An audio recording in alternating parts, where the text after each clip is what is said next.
Olá pessoal, tudo bem? Aqui é o André Stanley mais uma vez com mais uma dica de leitura para vocês, ok? Hoje vamos falar deste livro aqui, ó, Delírio, de Laura Restrepo. Olha que capa maravilhosa, ok?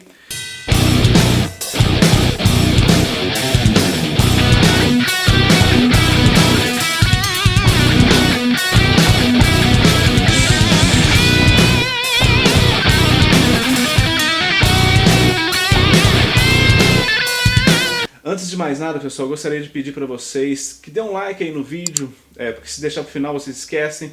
Se inscreva no nosso canal, acione o sininho para receber notificações de vídeos novos que a gente posta aqui, porque esse projeto que a gente está começando agora é um projeto muito legal que a gente quer que prospere, e para que ele prospere depende de vocês, ok? Então dá um like aí, dá uma ajuda aí, compartilha com pessoas que vocês acham que vão gostar, ou mesmo que não vão gostar, compartilha, quem sabe eles não curtam, ok? Valeu, galera, então é isso aí e vamos ao vídeo.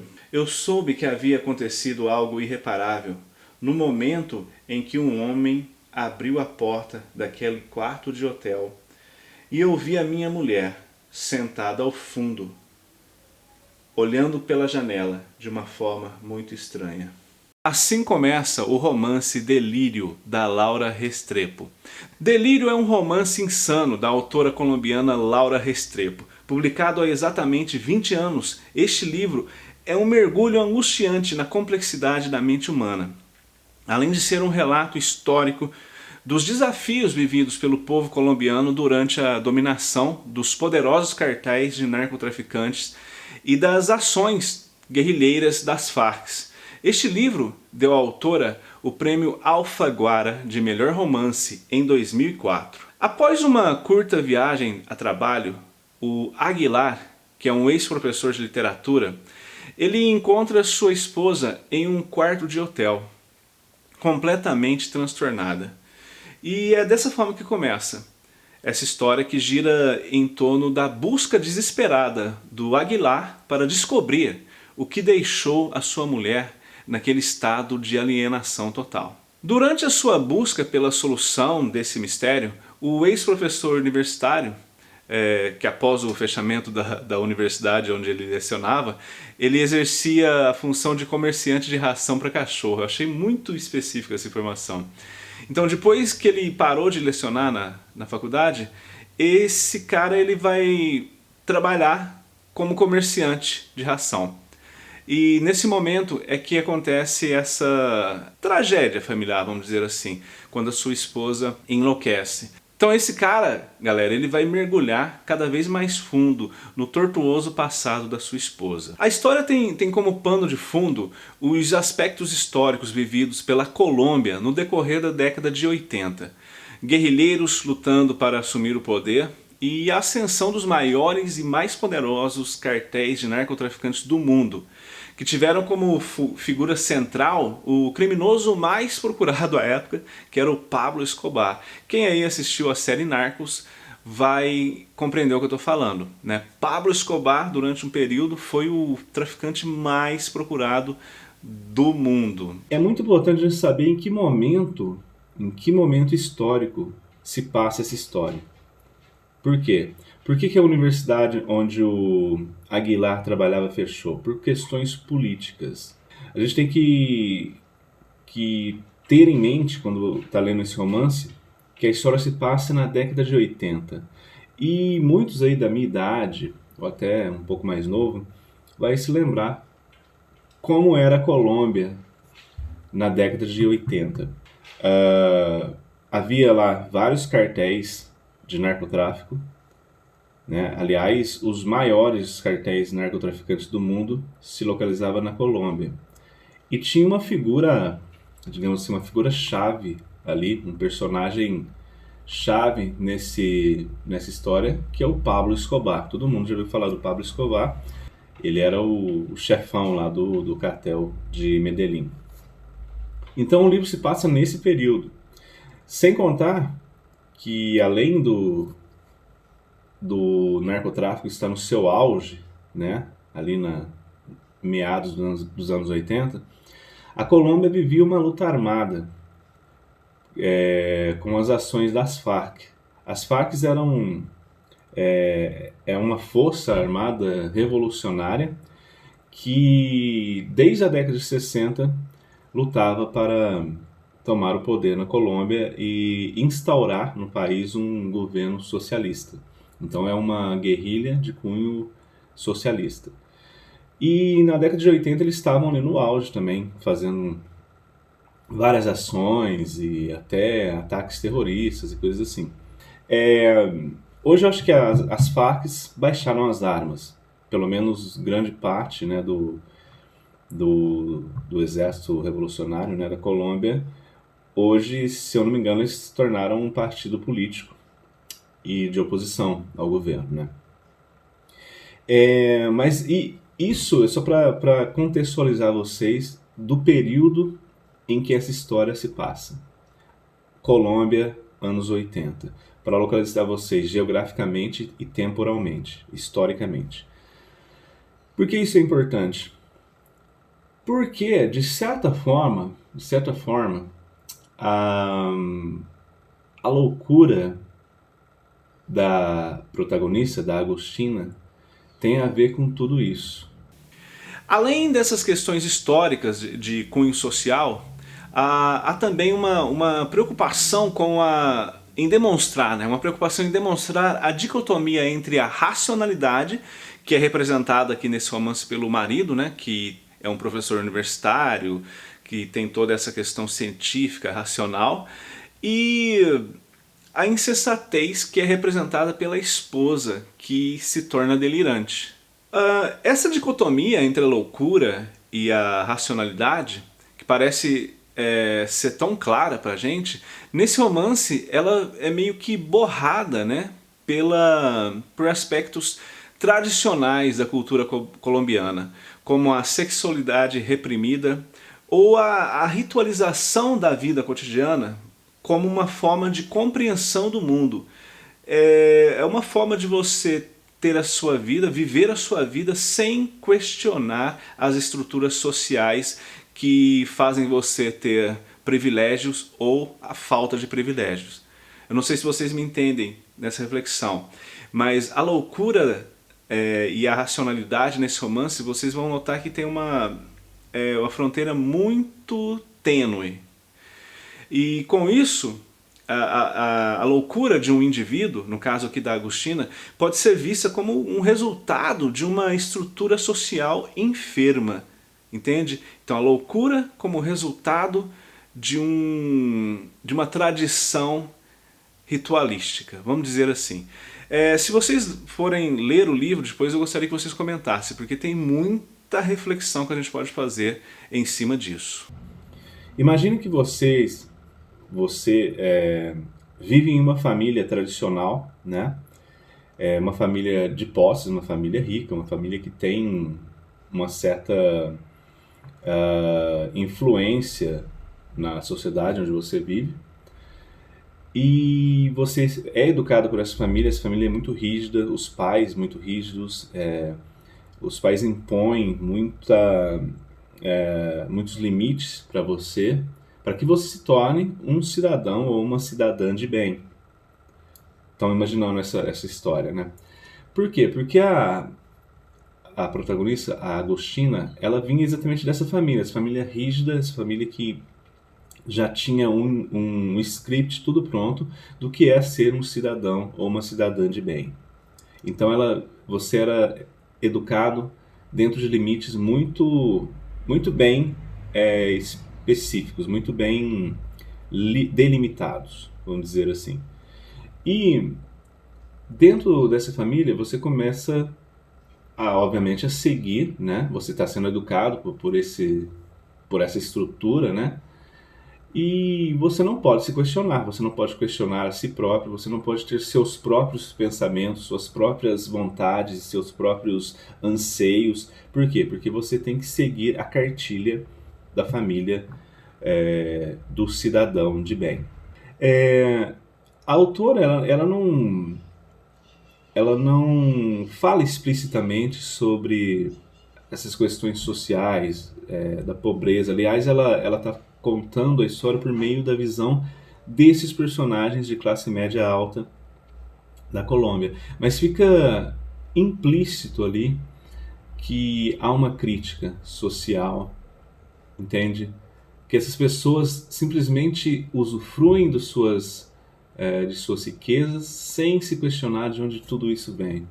E ainda pagam de bons moços, né? De família de cidadão de bem. Cara, isso é muito comum, né? Até hoje no Brasil, imagina. E então o livro fala disso. Só que isso você consegue ver nas entrelinhas, né? A história vai sendo narrada de uma forma bem atemporal, assim, ela não segue uma linha cronológica, mas você consegue, nesses idas e vindas da história, você consegue entender o que está acontecendo ali. O enredo, ele adiciona outros personagens de caráter duvidoso, como a tia Sophie, que aparece do nada oferecendo ajuda ao Aguilar com a sua esposa, né, enferma.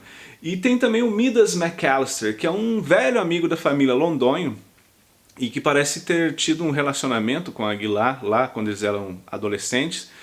E esse cara, ele sempre trata ela, no seu relato, como um objeto, chamando ela de minha boneca, minha bela bonequinha. Então vocês vão notar que o léxico dos personagens também nos ajuda a entender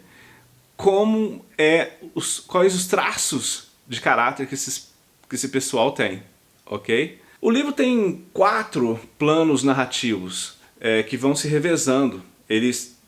O livro não é dividido em capítulos, é dividido em blocos narrativos.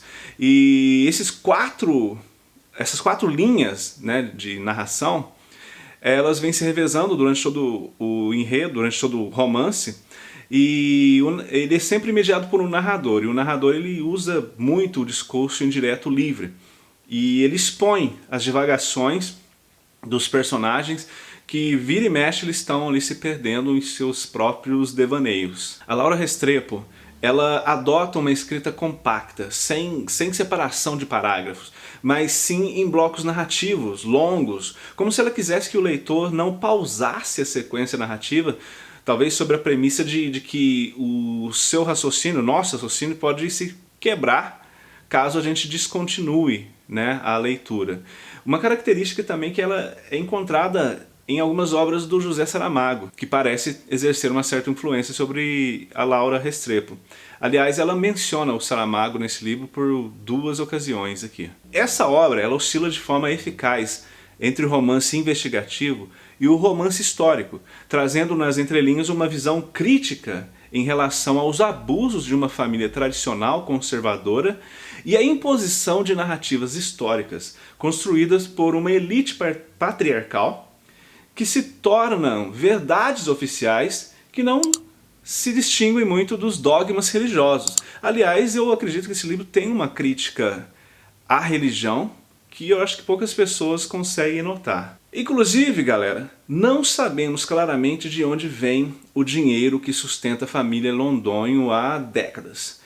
Mas fica implícito que, se você entende a estrutura econômica da Colômbia dos anos 80, dificilmente uma família se mantém próspera sem o envolvimento e a conivência com o domínio hegemônico do narcotráfico. A Colômbia, naquele momento, era a maior produtora de cocaína do mundo.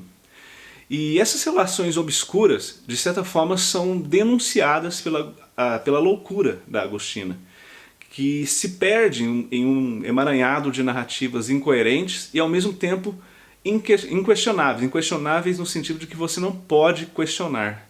A Agostina, ela durante vários anos, ela procurou viver sob o jugo ritualístico da família, abstendo-se de formular seus próprios questionamentos sobre os eventos que ocorriam no seio familiar. Tanto é que, desde muito jovem, a Agostina ritualizava os seus atos usando um vocabulário limitado, como se ela rezasse uma missa ou tivesse alguns mantras já pré-definidos, até mesmo ao relatar suas experiências a alguém. ela fazia isso. No romance, dificilmente conseguimos distinguir o estado de loucura clínica da Agostina do prolongado silenciamento de seus anseios pessoais em seu convívio familiar. A pesquisadora e historiadora Luciana Namorato, ela escreveu um ensaio bem interessante sobre esse romance. Ela chama esse fenômeno de violentamento do código. Há ainda uma veia artística no comportamento da Agostina, que torna a sua loucura ainda mais indistinguível. Se levarmos em conta que o próprio fazer artístico tem o seu grau de incoerência e de rebeldia em relação à normalidade. Podemos notar essa mesma condição no avô materno da protagonista, que era um compositor imigrante da Alemanha e demonstrava a mesma capacidade de alienação que a sua neta viria a ter. E a vida dos avós Agostina é contada em um outro plano narrativo do romance. O que eu gostaria de destacar nesse romance é o seu aspecto misterioso, galera. Tanto o protagonista, né, o Aguilar, que é o marido da Agostina, quanto nós, leitores, permanecemos imersos em uma aura de mistério amplificada até pela narrativa fragmentária do romance. O enredo é construído por meio de flashbacks, retirados dos interstícios mais sombrios, né, da mente humana. Às vezes aquelas facetas mais inacessíveis. O romance trabalha com isso. E ele expõe, né, a fragilidade da nossa vida psicológica, que muitas vezes clama por explicações claras e coerentes. Isso você não vai encontrar aqui e às vezes nem mesmo na vida real. Para os leitores mais contemporâneos, esse romance pode soar impreciso e incoerente por não mostrar uma história linear e objetiva. Mas a verdade é que a sua estrutura está em total sintonia com o tema. Afinal, a própria definição de loucura é imprecisa, é muito incoerente. A historiadora que eu já citei, a Luciana Namorato, ela faz uma análise muito interessante sobre esse tema. Neste livro aqui, ó, que eu recomendo também para vocês lerem, Gênero e Loucura na Literatura. Muito interessante. Tem um artigo aqui da Luciana Namorato sobre o romance Delírio. Ela vai dizer o seguinte, galera: deparando-se com a narrativa violentada e coerente de Delírio, o leitor aproxima-se da situação experimentada pela protagonista e compartilha com Aguilar a frustração de quem se propõe a compreender a loucura, confiando justamente nos pressupostos por ela questionado.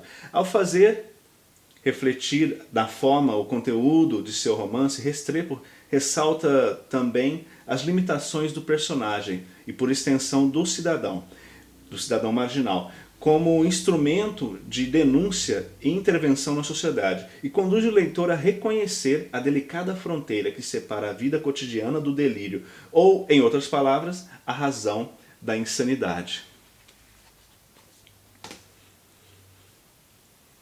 Então, esse trecho da Namorato é muito interessante, porque quando você está lendo o livro, você não percebe isso, mas depois você fica se questionando. Cara, a loucura da... Será que ela estava realmente louca? Entende o que eu estou dizendo? Por isso que é uma ótima dica para vocês, galera. Vão atrás. Em síntese, galera, Delírio é uma leitura imprescindível para quem gosta de um bom romance histórico ou de uma bela história de investigação detetivesca. Podemos dizer que esse romance descortina a hipocrisia de uma estrutura social presente na Colômbia do século XX através da história de uma família de classe média e suas relações obscuras com o crime. A Laura Restrepo oferece uma perspectiva provocadora sobre a loucura como sequela de uma estrutura sociopolítica desmantelada, sustentada por uma narrativa envolvente. Eu recomendo esse livro a todos que desejam aprofundar seu conhecimento sobre a cultura colombiana e aumentar o seu repertório de obras da riquíssima literatura hispano-americana. Então, galera, vamos aqui à ficha técnica do livro. No caso, esse livro que eu tenho em mãos é uma publicação original de 2004, então ela está em espanhol, né?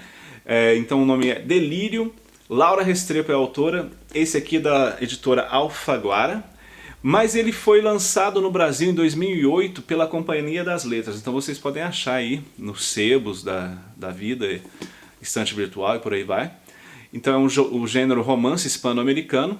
Esse aqui tem 342 páginas.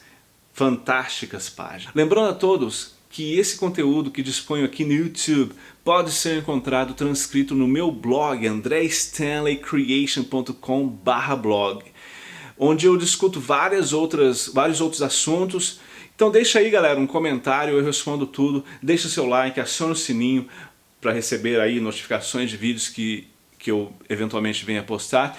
E se inscreva no canal, que é muito importante, porque estamos começando agora e precisamos de espalhar a palavra para continuar com esse projeto. Valeu? Então, galera, é isso aí.